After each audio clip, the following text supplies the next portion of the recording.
خدا را اپنے آپ کو بے چین نہ کرو، بے قرار نہ کرو، بے سکون نہ کرو، رب کی یاد میں آ جاؤ، درود و سلام میں آ جاؤ، نعت کے حسن میں آؤ، تلاوت کی دنیا میں آؤ، سجدوں کے نور میں آؤ، آؤ کبھی کھول کے دل مسجد کی صفائیاں کریں، آؤ نہ کبھی کوئی بوڑھا دادی نانی دادا ان کے پاس بیٹھ کے پیر دبا کے اللہ کو راضی کریں۔ یہ کیف والی جگہ ہیں، یہ سرور والی جگہ۔ اتنی بے چین ہماری زندگی ہے، بے قرار ہے، تڑپتے ہوئے لوگ، لڑتے ہوئے لوگ، ایسے لگتا ہے ابھی ایک دوسرے کا گریبان تھام لیں گے، بے قرار بے چین۔ کسی کو انتظار کا کہا جانا کہ 10-20 منٹ کسی کا انتظار کرو، تو بعض لوگوں مجھے ایسے لگتا ہے جیسے ان کا کلیجہ پھٹ جائے گا، ڈاکٹر کے انتظار میں بیٹھے ہیں تو بڑے پریشان ہیں۔ کسی کو ملنے گئے ہیں کو آدھا گھنٹہ بیٹھنا پڑ گیا تو بڑی دقت میں ہیں۔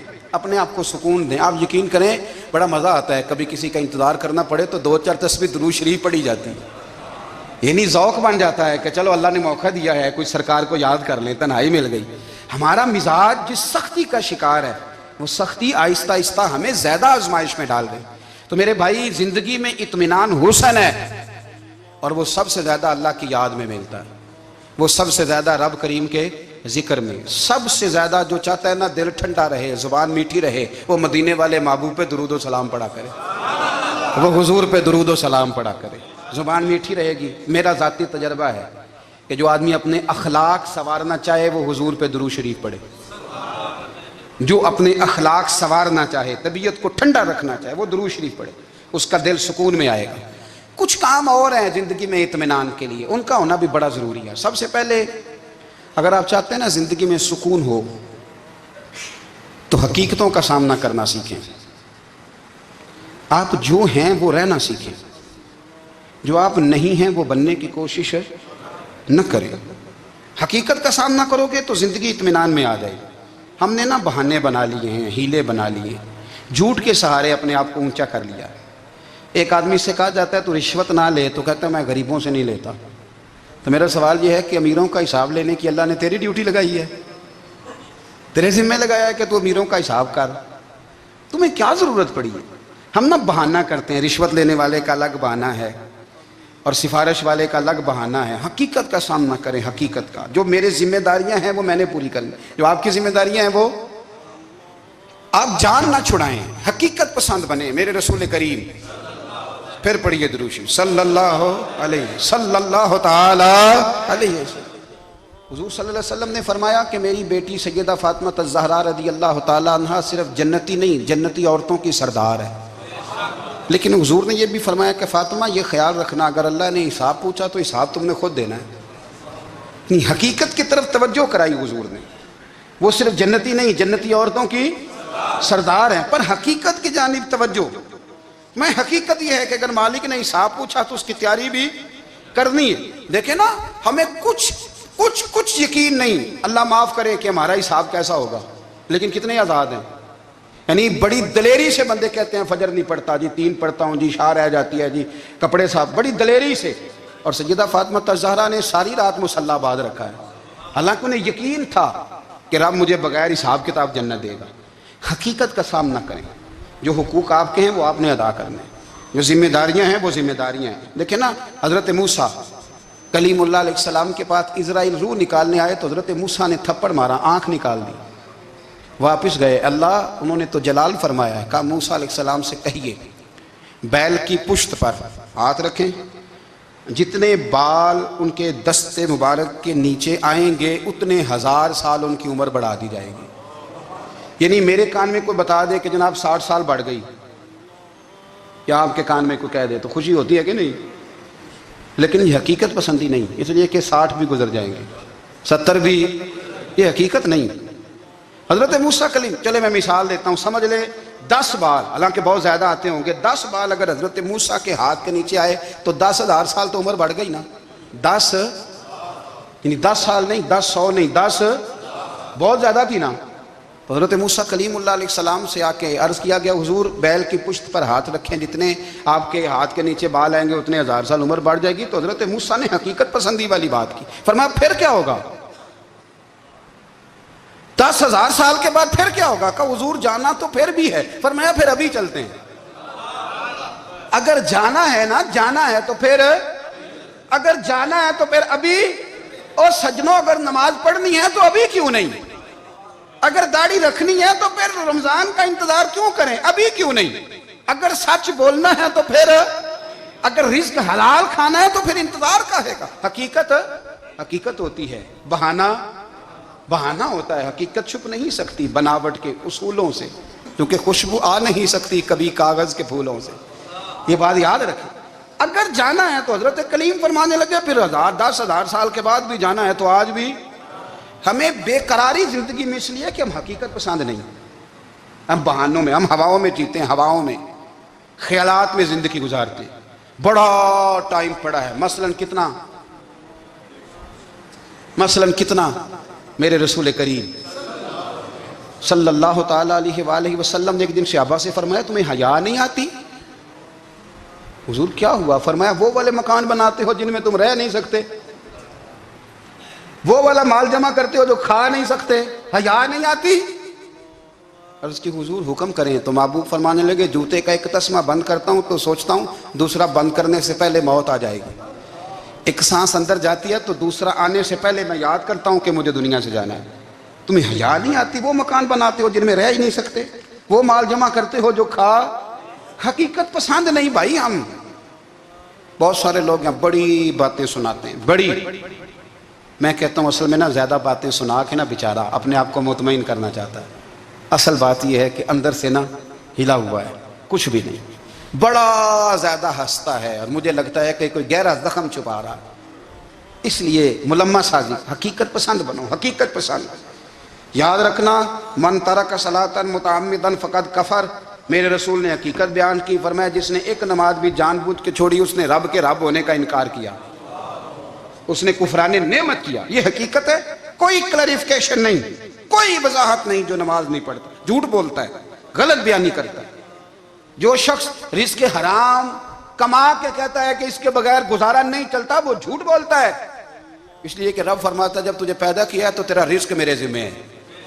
اللہ فرماتا ہے کہ لا یکلف اللہ نفسا الا وسعہا، میں کسی پر وہ بوجھ نہیں ڈالتا جو اٹھا نہ سکے۔ نماز فرض کیا اس کا مطلب ہے ہم پڑھنے کے قابل ہیں، اس نے ہمارے ذمہ داریاں لگائی ہیں تو مطلب یہ ہے کہ ہم ذمہ داریاں ادا کرنے کے قابل ہیں، ورنہ وہ کہتا ہے میں وہ بوجھ ڈالتا ہی نہیں جو تجھ سے اٹھایا نہ جائے۔ اگر چاہتے ہو کہ زندگی میں اطمینان ملے تو خدا را حقیقت پسند والی زندگی گزارو۔ یہ فضاؤں میں زندہ رہنا، ہواؤں میں، اللہ بڑا معاف کرنے والا ہے، اللہ بڑا کریم ہے، معاف کر دے گا، تو بھئی یہ بات صحابہ کو بھی پتا تھی، یہ اہل بیت کو بھی خبر تھی، تو وہ تو ایک ایک بات کا لحاظ کرتے تھے۔ یہ غوث اعظم کو بھی پتا تھی، یہ ان کے والد کو بھی پتا تھی، جنہوں نے کسی کا ایک سیب کھا لیا تھا تو 12 سال اس کے گھر میں نوکری کرتے رہے، انہیں نہیں پتا تھا اللہ بڑا کریم ہے، معاف کر دے گا، ایک سیب ہی ہے نا۔ تو حقیقت پسندی آپ کو سکون دے گی، اور اگر آپ نے اپنے آپ کو غیر مطمئن کیا ہوا ہے، بات کچھ اور ہے، اور آپ نے اپنے آپ کو ڈال کسی اور طرف لیا ہے، تو پھر آپ کو سکون مل سکتا؟ سکون حقیقت پسندی میں، اصل میں سکون ہوتا ہے، اداکاری میں سکون نہیں ہوتا۔ تیسری بات سنیں، اگر آپ چاہتے ہیں زندگی میں مطمئن رہیں تو دنیا داروں سے امیدیں توڑ دیں، اللہ اور اس کے رسول سے امید وابستہ کریں، اولیاء اللہ سے امیدیں وابستہ کریں، صحابہ اور اہل بیت سے امیدیں، اللہ اور اللہ والوں سے امیدیں، دنیا داروں سے امیدیں۔ آپ کو پتہ ہے دنیا دار کی تباہی کب ہوتی ہے؟ جب انہیں خوش آمدی مل جاتا ہے۔ چودھری کا بیڑا اس وقت غرق ہوتا ہے جب اسے چودھری کہنے والے زیادہ ہو جاتے ہیں۔ سیٹھ صاحب اور نواب صاحب بیچارے تباہ تب ہوتے ہیں بھولے پان میں، جب ان کے دائیں بائیں ریلا ہوتا ہے سیٹھ صاحب کہنے کا، لوگ انہیں کھانا چاہتے ہیں، پیار ان کا نہیں ہوتا، ان کی جیب کا ہوتا ہے، محبت ان سے نہیں ہوتی، ان کی کرسی سے ہوتی ہے، ضروریات کا پیار ہوتا ہے، تباہ کر دیا جاتا ہے۔ ہماری ساری توقعات دنیا داروں سے وابستہ ہو گئی ہیں، ناراض نہ ہونا۔ پیروں نے، مولویوں نے، درویشوں نے، انہوں نے بھی سیٹ رکھے ہوئے جلسوں کی صدارت کرانے کے لیے، یعنی مذہبی جلسہ ہے، اس میں بہت زبردست پڑھے لکھے صاحب تقوی عالم کا خطاب ہے، اور کی صدارت وہ بندہ کر رہا ہے جس نے عشاء کی نماز بھی نہیں پڑھی، وہ بندہ صدارت کر رہا ہے، کیوں؟ اس لیے کہ اس نے ₹1,00,000 دیا محفل میں۔ خدا را دنیا داروں سے امیدیں چھوڑ دیں ورنہ آپ کمزور پڑ جائیں گے، آپ کی امیدیں ٹوٹیں گی۔ کتنا کمزور ہے وہ شخص جو 2-4 ہزار کے لیے کسی بندے کی چاپلوسی کرتا ہے، اس کے پیچھے بھاگتا ہے، خوش آمدیں کرتا ہے، تھوڑے سے نوٹوں کے لیے۔ دکھ سکھ میں کام آئے گا، اس کام کے لیے میرے رسول کریم علیہ السلام نے فرمایا جس نے بندوں کو راضی کرتے کرتے رب کو ناراض کر دیا اس کی دنیا بھی گئی اور آخرت بھی گئی، اور فرمایا جس نے بندوں کی پرواہ نہیں کی اللہ کو راضی کیا، فرمایا اگر رب راضی ہو گیا تو لوگوں کے دلوں میں بھی محبت پیدا فرما دے گا۔ کیا ضرورت ہے خوشامد کرنا دنیا داروں کی، سیٹوں کی، نوابوں کی، چاپلوں۔ اور میں آپ کو ایک بات بتاؤں، ہوتا پتہ کیا ہے، یہ جو حب جا اور حب با ہوتی ہے نا، اس سے پیٹ نہیں بھرتا۔ آپ کو اگر خوشامد کرنی ہے تو پھر آپ کو ساری زندگی کرنی ہے، پھر ان کو بھی پتہ ہوتا ہے کہ تعلق کس بنیاد پر ہے، اس میں کبھی بھی خلوص پیدا نہیں ہوتا۔ آپ بے چین رہتے ہیں، بے قرار رہتے ہیں، آپ کو تکلیف رہتی ہے ہمیشہ۔ کبھی بھی دنیا داروں سے امیدیں وابستہ نہ کریں۔ ایک بات سنیں بڑی شاندار، امام غزالی نے لکھی ہے۔ امام غزالی فرماتے ہیں کہ ہارون الرشید نا حج کر کے واپس آیا بغداد میں، تو کونے میں حضرت بہلول دانا بیٹھے تھے، رش بہت تھا، مجمع بڑا تھا۔ حضرت بہلول دانا بھی سڑک کے کنارے بیٹھے تھے، تو سپاہی کہنے لگے یہاں سے اٹھ جاؤ، فرمانے لگے ہارون الرشید کی زمین نہیں، زمین میرے رب کی ہے، میں کیوں اٹھوں؟ وہ قریب سے گزرا تو سلام لی، تو آپ نے اس کا پروٹوکول دیکھا تو فرمانے لگے ہارون الرشید تجھ سے تگڑے تگڑے موٹے موٹے پروٹوکول میں نے لوگوں کے دیکھے ہیں، اور یہ جو تیرے دائیں بائیں آج تیرے نعرے لگا رہے ہیں یہ پہلے ان لوگوں کے نعرے لگایا کرتے تھے، اور تھوڑا وقت گزرنے دے، جو تیرے بعد آئے گا نا یہ سارے پھر ان کے نعرے بھی لگائیں گے۔ تو جھوٹ کی دنیا میں زندہ ہے، ان سے تو نے امیدیں وابستہ کی ہیں، یہ کل اس کے نعرے لگائیں گے۔ اس کے دل پہ بڑا اثر ہوا، گھوڑے سے اتر آیا، آگے کہنے لگا حضور آپ نے مجھے بڑی اچھی نصیحت کی ہے، میرا دل بڑا ٹھنڈا ہوا ہے، میں نے سنا ہے آپ مقروض ہیں، کچھ لوگوں کا قرض، تو مجھے کوئی حکم ہی کر دیں۔ آپ ہنسنے لگے، فرمانے لگے یار تو بڑا ہی بیوقوف ہے، بڑا ہی بیوقوف ہے تو، میں تجھے نصیحت کر رہا ہوں تو مجھے الجھا رہا ہے، حضور کوئی حکم کر دیں۔ کیا خوبصورت انداز ہے رب کریم کے بندوں کا۔ حضرت بہلول دانا فرمانے لگے تیرا رب کون ہے؟ کہا اللہ، تو فرمایا میرا کون ہے؟ کہا اللہ۔ فرمانے لگے یہ تو نہیں نہ ہو سکتا کہ اللہ ہارون رشید کو دیتا رہے اور بہلول دانا کو بھول ہی جائے، یہ تو نہیں نہ ہو سکتا کہ ہارون رشید کو دیتا رہے اور بہلول دانا کو بھول جائے۔ فرمایا اس کا دل، اس کا ارادہ ہوا، ارادہ قدرت ہوا کہ بہلول مقروض رہنا چاہیے، تو اگر رب مجھے رکھنا چاہتا ہے، دکھ قبول محمد بخشا راضی رہن پیارے، اگر وہ چاہتا ہے میں مقروض رہوں تو میں بھی چاہتا ہوں کہ میں مقروض ہی رہوں، یہ تو نہیں نہ ہو سکتا کہ تجھے دے اور مجھے نہ دے۔ فرمایا میری تجھ سے کوئی امید نہیں، مجھے جب بھی دے گا میرا رب بھی دے گا، اور وہ دے گا تو پھر انشاءاللہ خزانے کھول کے دے گا۔ دنیا داروں سے امیدیں وابستہ کرنا، لوگوں کے پیچھے، یہ چھوڑ دیں، آپ بے چین رہیں گے، بے قرار رہیں گے۔ اللہ والوں سے ضرور امیدیں وابستہ کریں، اس لیے کہ ان کے پاس جو کچھ ہوتا ہے وہ دراصل رب کا ہی ہوتا ہے، لیکن سیٹھوں سے، نوابوں سے، سیاستدانوں سے باز آ جائیں۔ ہماری بڑی امیدیں وابستہ ہیں۔ میں اکثر کہتا ہوں جتنے پھیرے نوکری کے لیے دنیا دار کے دروازے پہ لگائے ہیں نا، اس سے کم دفعہ مسجد میں نفل پڑے ہوتے تو رب اتنی بڑی مہربانی فرما دیتا۔ تیسری بات یہ یاد رکھیں، اگر سکون لینا چاہتے ہیں نا، اگر سکون لینا چاہتے ہو نا تو لوگوں کو ڈسکس کرنا بند کر دو۔ کس کو اللہ نے کتنے پیسے دیے ہیں وہ جانے اور اللہ جانے، کس کو اللہ نے کتنی گاڑیاں دی ہیں وہ جانے، اور لوگوں کو ڈسکس کرنا جی۔ یعنی میں ایک جگہ بیٹھا تھا تو ایک صاحب گاڑی والا گزرا، گاڑی میں بیٹھ کے، اس کا پڑوسی تھا، کہندے تھا منہ ہے کار والا، میں کہ وہ ہے تاں ہی بیٹھا ہے، تو میں کہ سمجھانا دینا انہوں، میں کہ توں تے میں حساب لائیے بھی ساڈے کول کوئی نہیں، وہ تے ہے، لیکن نا اللہ نے اسے دی ہے نا، تو اللہ نے چاہا نا وہ کار میں بیٹھے، تو اس نے پھٹے پہ بیٹھ کے یہ تبصرہ کیا کہ منہ ہے کار والا، میں کہ ابھی وہ ہے تاں کار ہے۔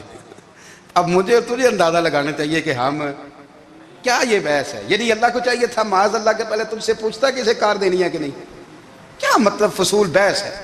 وہ چیز ہمیں اتنا تنگ کرتی ہے، اتنی تکلیف دیتی ہے کہ آپ یقین کریں سارا دن اسی کو ڈسکس کرتے ہیں، سارا دن۔ اس کے پاس گاڑی ہے، اس کے پاس کار ہے، فلانے کا پیسہ 1 نمبر ہے، فلانے کا 2 نمبر ہے، فلانے کا 6 نمبر ہے، اصل بات کے اندر حسد ہے، اس کو نکالو۔ ایک بات کہنے لگا ہوں، اسے یاد رکھنا، میرے اعلیٰ حضرت رحمۃ اللہ علیہ فرمایا کرتے، حسد کرنے والا بندوں پر اعتراض نہیں کرتا، اللہ پر اعتراض کرتا۔ وہ کہتا ہے اللہ اسے کیوں دیا ہے، اتنا کیوں دیا ہے، معاذ اللہ وہ اللہ کی تقسیم پر اعتراض کرتا۔ حسد کرتے ہو بے چین رہو گے، حسد آپ کے دل کو تڑپا کے رکھ دے گا، چھوڑے۔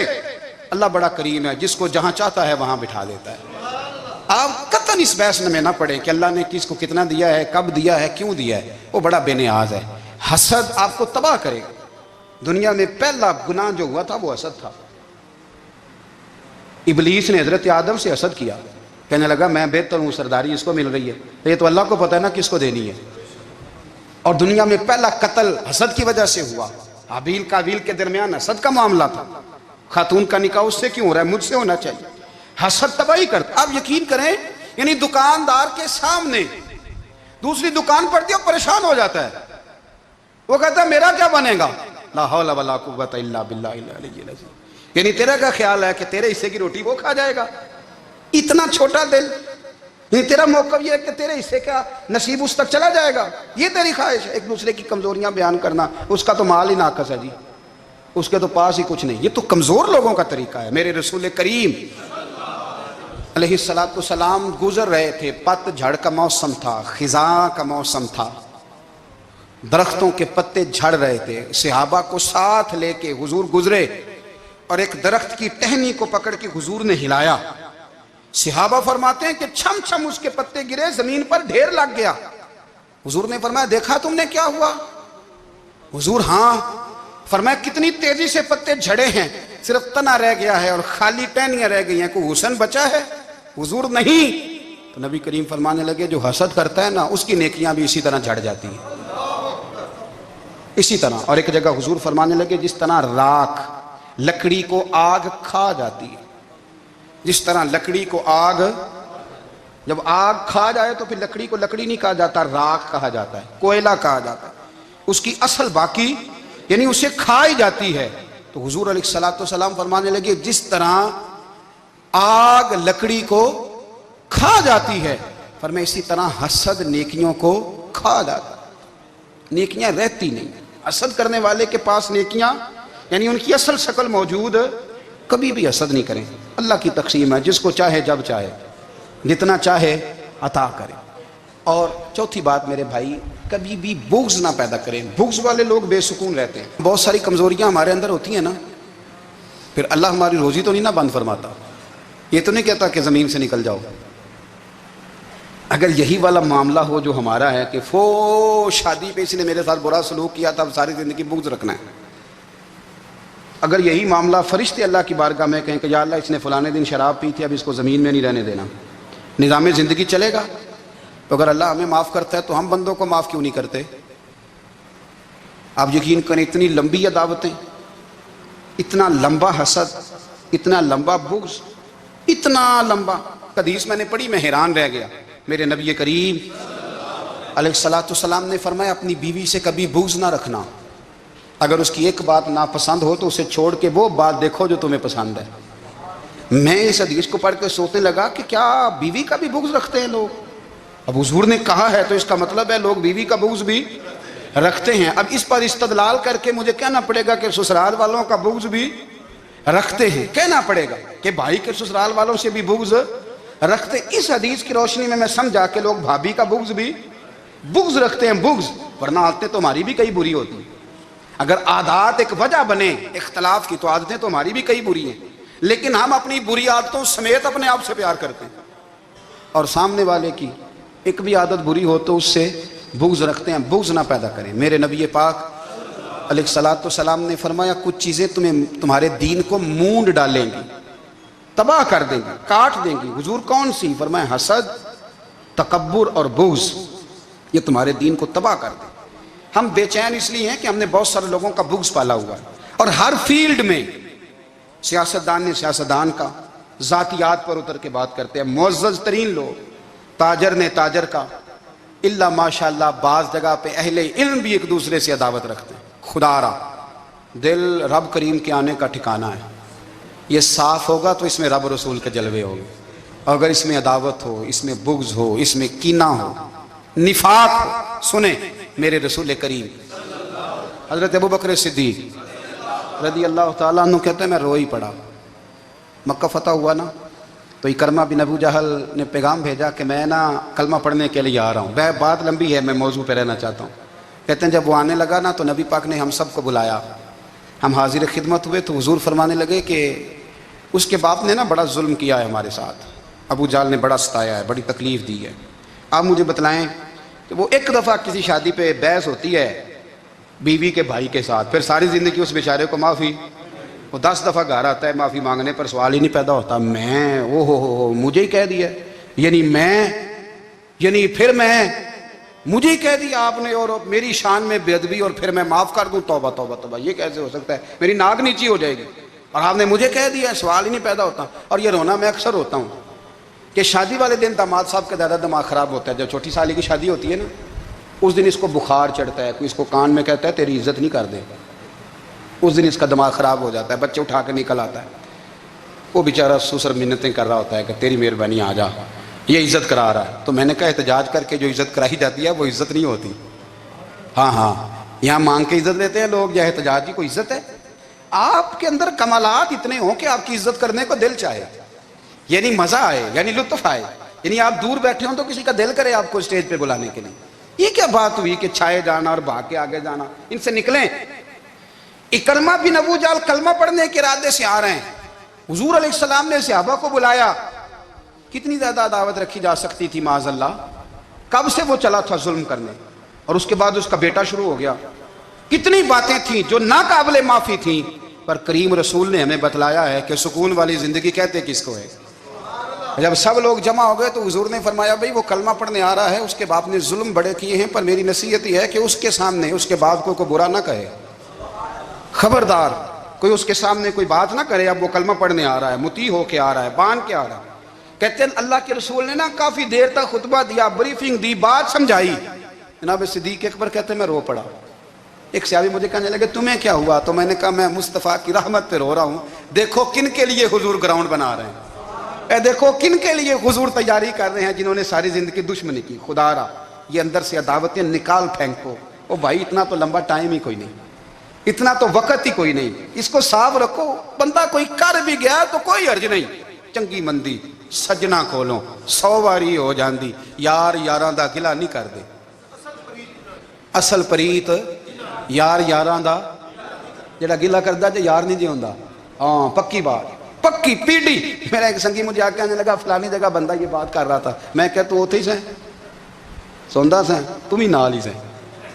میرا تو سجن بات سن ہی نہیں سکتا. چنگی مندی سجنا کولوں 100 واری ہو جاندی, یار یاراں دا گلا نہیں کر دے. اصل پریت جنہاں دی. ہاں جو بندے پھر ہوتے اس طرح کے, ان کے لیے بھی میاں صاحب نے کہا ہے, ان کے لیے بھی میاں صاحب نے کہا ہے, ان کے لیے بھی آپ نے بات ارشاد فرمائی ہے. آپ نے فرمایا چنگا ہویا لڑ نیڑیوں چھٹا, کتے عمر نہیں لنگی ساری.